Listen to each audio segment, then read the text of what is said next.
Hey guys, Corey with Faymus Media, and today it's the battle of the 4K. Red versus Blackmagic, the Scarlett versus the production camera.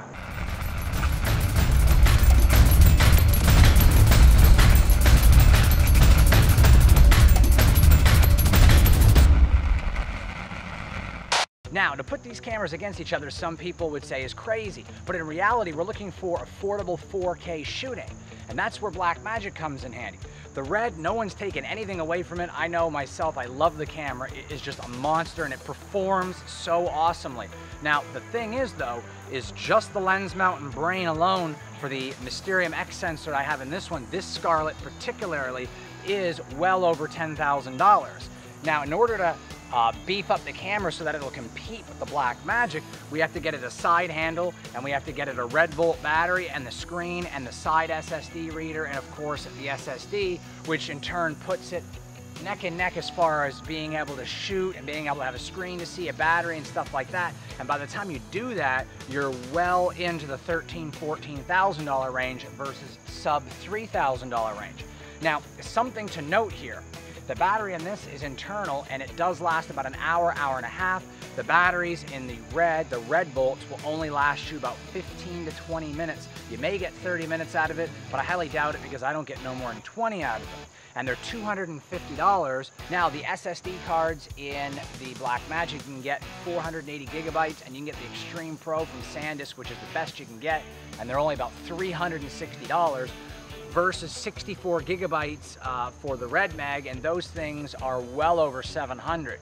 So right on paper alone, it's going to cost you a lot more to shoot on the Scarlett. Now, not taking anything away from the Scarlett, but just as far as price and specs and features and on paper is concerned, the Blackmagic will do 30 frames in 4K, and the Scarlett will do 36. So if you're sitting here thinking about slow motion, you're not going to get much more of a benefit in 4K on the Scarlett, because in reality 36 frames is not going to be much better than 30. Now, when we're sitting here thinking about other features like weight and ease of use, the Blackmagic weighs 3.8 pounds, and the Scarlett with the screen, the side handle, the SSD mount, and the battery inside is well over 11 pounds. Now, if weight is your thing and you want to run and gun, think about the fact that with the Blackmagic, you can put a Switronix battery and a couple of accessories on it, and you're still under 6 pounds. And that being said, the Blackmagic will last you well over 6 hours, and the Scarlett will only last you about 20 minutes. Then you will need to buy about 5 or 6 more batteries or more than that, and a couple of chargers, which are $125 a piece. So sitting here thinking about it, it's going to cost you a lot of money. So we're probably in the 15,000 plus range to get this to be as run and gun as the Blackmagic, and Blackmagic isn't really noted as being a run and gun camera, but this is what it comes down to: 4K shooting for affordability. Now that we've run over all the specs, I just want to point out that I do have a good feeling about some of the low light capabilities of the Red. I don't know how they're going to fare against the Blackmagic, but we're going to see that later. We're going to do a dynamic range test. I'm going to show the HDRX and the normal 13 plus stops on the Scarlett, and to show the dynamic range. And we're going to do graded and ungraded like we did on my last battle royal, and we're also going to be doing depth of field and sharpness on the tree. We've also got an ISO chart test, as well as I'm going to just smash them in low light as best as I can to see if there truly is a huge difference. Now, at the end of this video, I'm going to have a 30 to 45 second cinematic clip I'm going to record on my slider using the same lens with both cameras, and I'm not going to tell you which one is which to see if you guys can guess. So now the crop factor is different on both cameras, so I'm going to shoot them in different positions on purpose. So don't expect them to be in the exact same position and look for a crop factor change, because I'm purposefully going to change that to see if you guys can see any sort of difference between the cameras, to see if you guys can guess camera A or camera B and which one is which, to see how well they compete against each other, and to see how well the Blackmagic can uphold itself against this behemoth of a camera, the Red Scarlet. So let's go ahead and get started, and let's do our first test, the dynamic range test. So here we are shooting on the production camera in 4K, 12 stops of dynamic range. We're going to do graded and ungraded. Let's see how it looks. So first up, let's go ahead and take a look at the ungraded shot. Dynamic range is just fantastic, and as you can see, the shadows in the sky, nice and flat and perfect and ready to grade.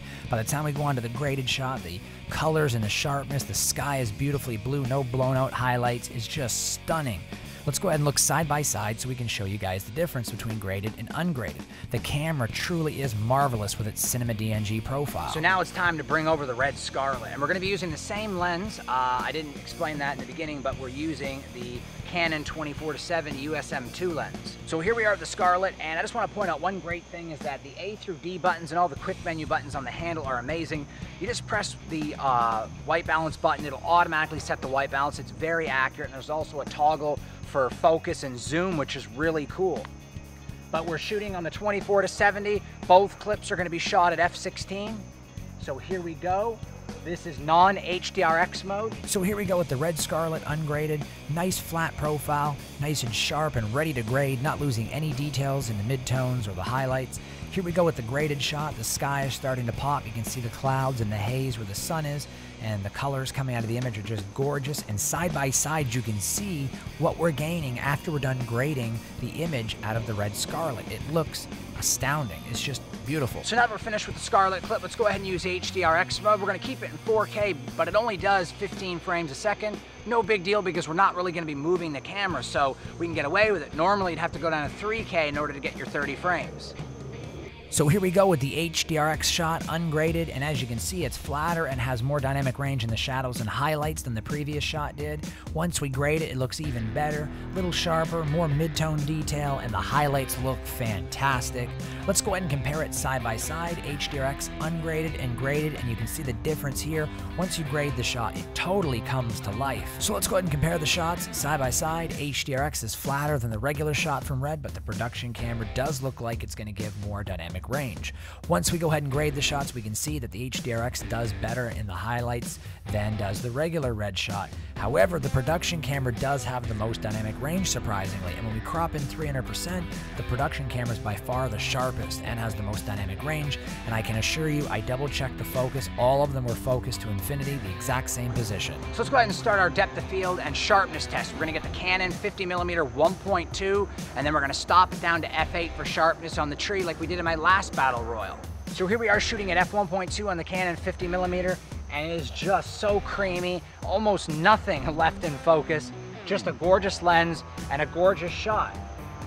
Welcome to Bokeh heaven. Shot at 1.2 at 50mm, ungraded on the production camera. It looks stunningly gorgeous, but what does it look like when you grade it? Well, here you go. Looks fantastic.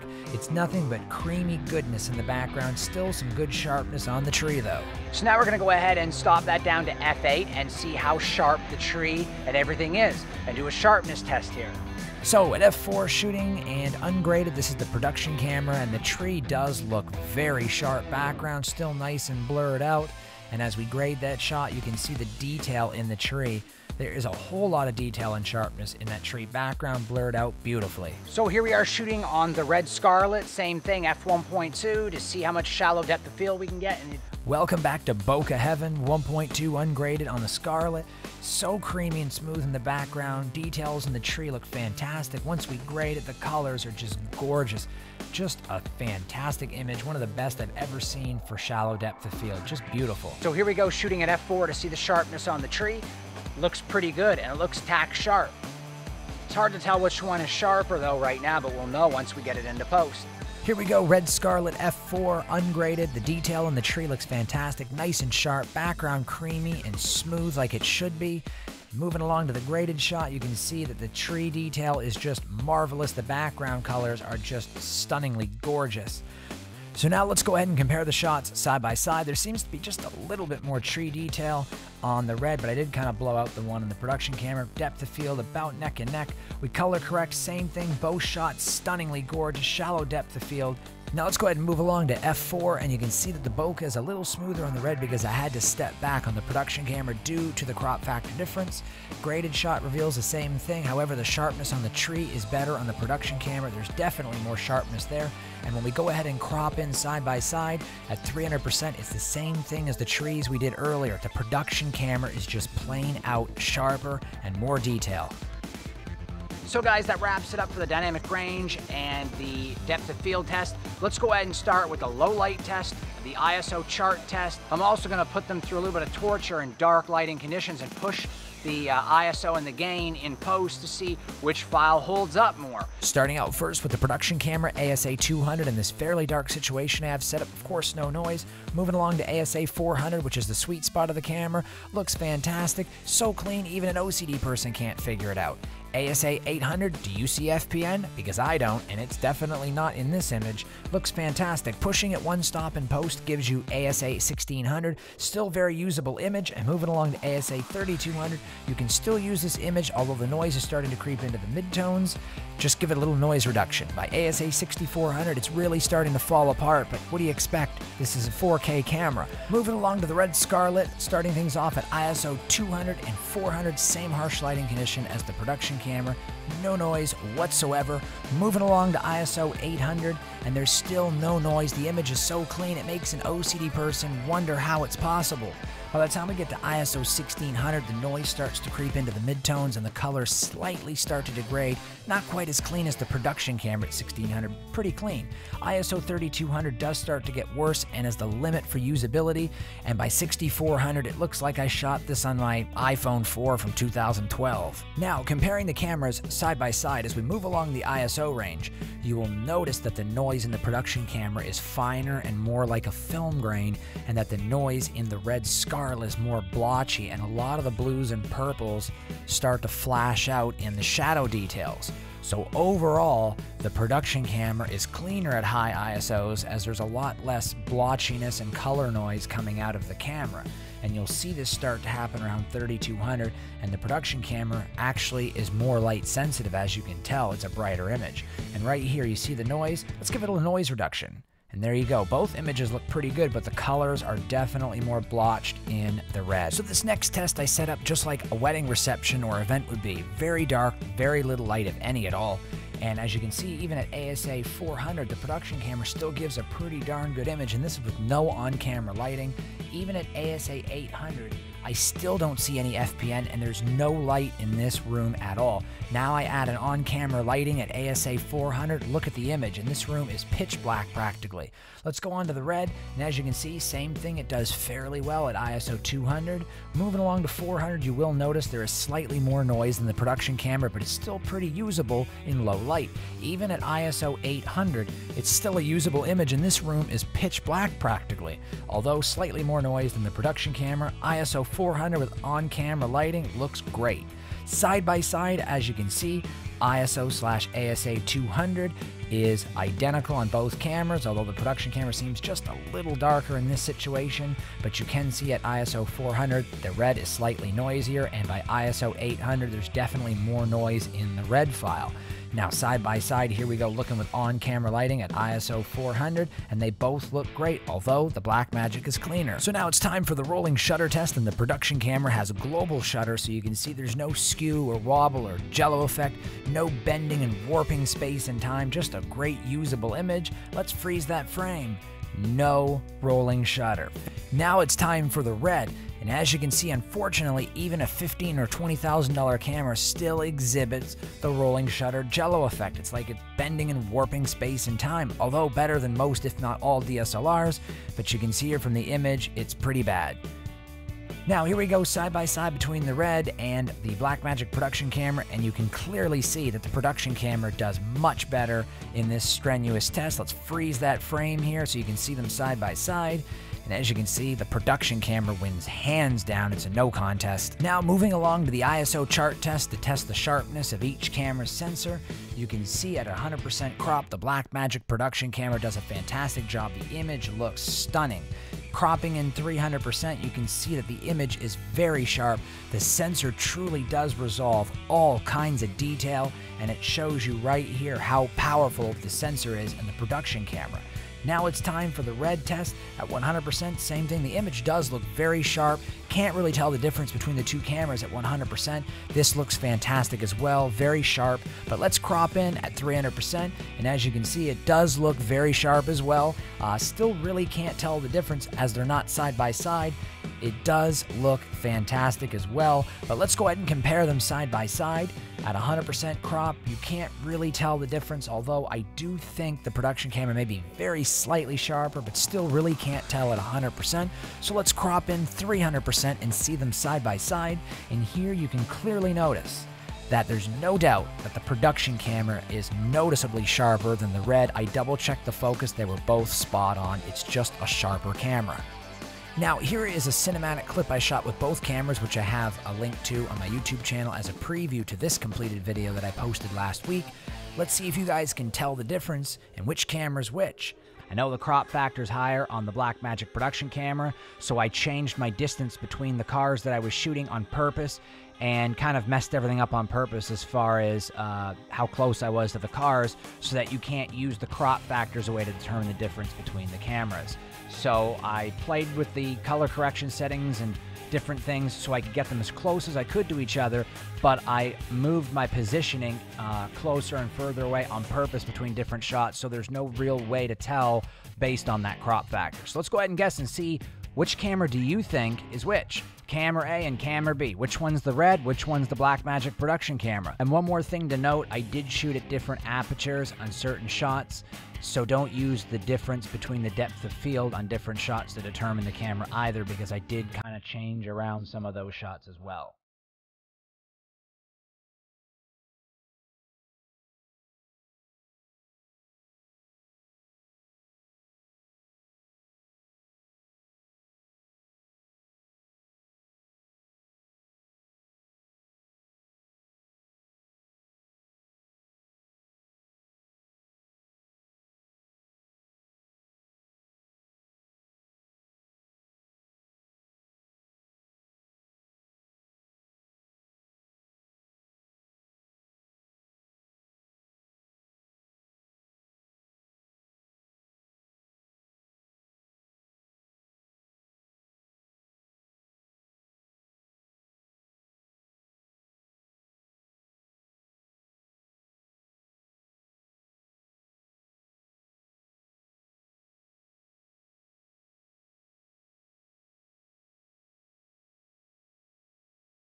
There's no real way to say definitively which camera is better than the other.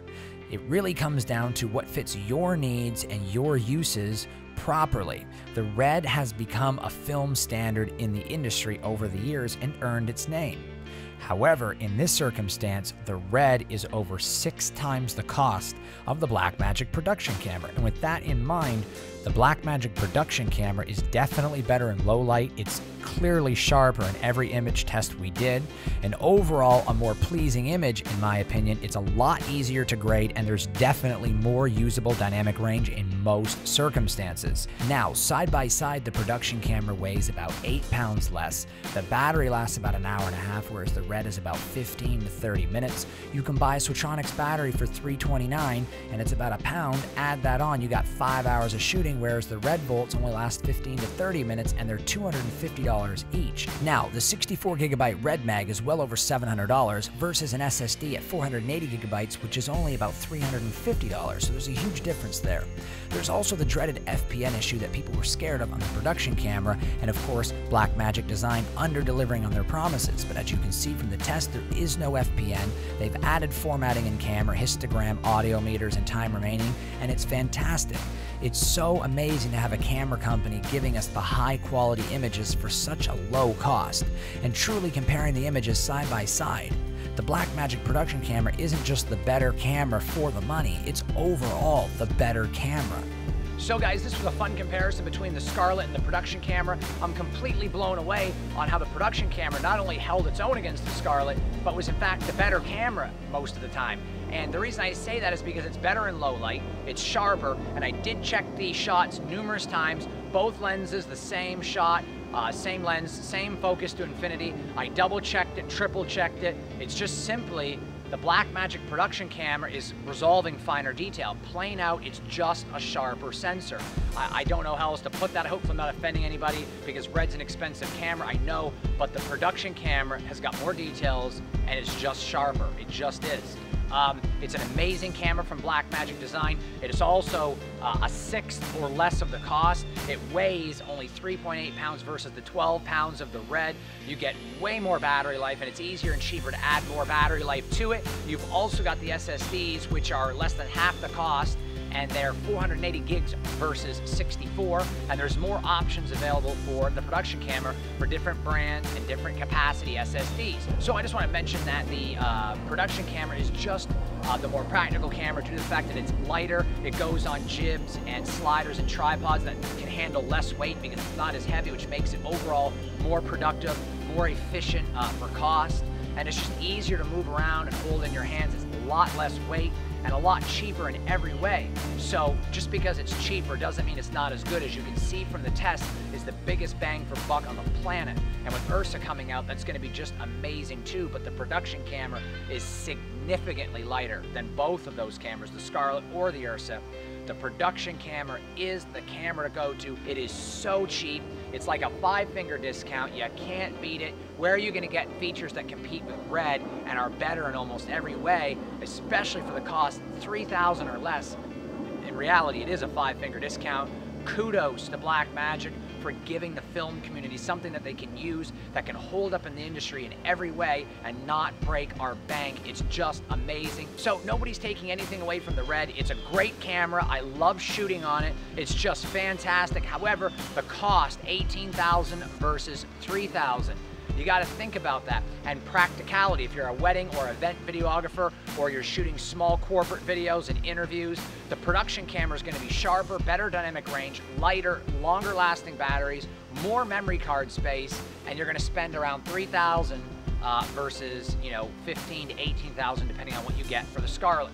So the Scarlett's a great camera, but the Blackmagic production camera is overall in almost every way the better camera, and for the money it's definitely better, but even money aside, it's still the better camera. So sitting here thinking about it, if you're shooting a film, you can do it on the production camera. Blackmagic's name is still new in the camera world, but they've been around with Resolve, and Resolve is an industry standard, and anybody who shoots on Red edits in Resolve. It is just an industry standard, plain out.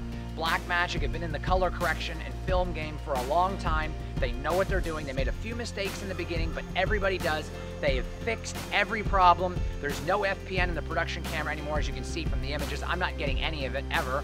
And of course, it's great in low light, super sharp, great dynamic range, audio meters, histogram, time remaining, formatting in camera. It's got a great internal audio codec, which I'm using to record this right now, and it's as good as my Zoom H4n or better. So overall, a fantastic camera. You guys cannot go wrong. Hopefully you find this review helpful. I'm not giving you guys a biased opinion. I'm shooting you guys straight from the hip, and also the facts that you've seen in this video. So hopefully you find this review helpful. Don't forget to subscribe to my YouTube channel, and to purchase any of the gear I review in this video, please use the links below. I'm Corey with Faymus Media, and happy shooting.